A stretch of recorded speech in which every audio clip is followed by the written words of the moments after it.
We're now joined by Dr. Philip Nelson in Ames, Iowa, who's winner of the World Food Prize. Professor Nelson, congratulations, first off, on your award, and thank you for taking the time to be with us on World Food Day. Well, it's my honor. Thank you very much. Let's begin by explaining to people who are listening to this program at the various sites what your research and what your work has been focused on in food security.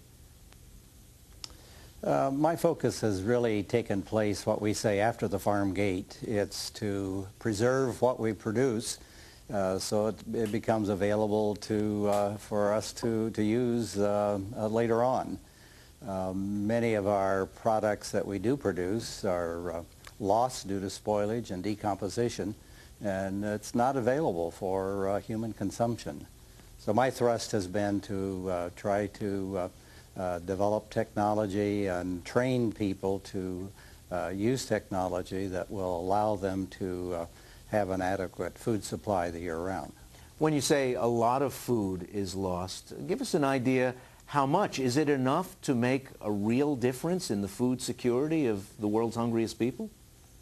You know, it really is. Even in the U.S. we lose a lot of food, but in the developing countries there's been examples as high as 50 or 60% of fresh fruits that were produced were lost before there was any chance of human consumption. I just saw a report that in Afghanistan, while in a province there's sufficient fruit, but almost half of it will be lost because no method of preserving that food is available there right at the moment. So what do you propose for societies like that might otherwise be more food secure but are experiencing a lot of losses from harvest to plate?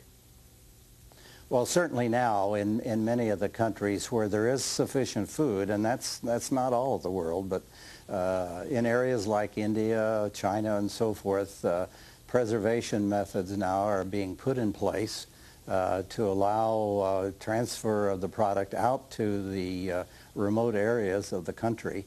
And in something like aseptic processing, which I'm involved in, this can be done without refrigeration. Distribution of the product now is available.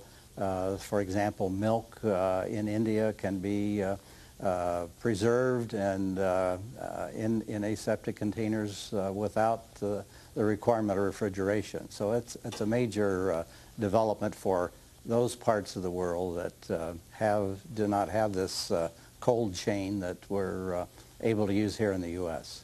Help me understand a little better how you would preserve something that's very perishable, short-term perishable like milk, without refrigeration. What do you do with it?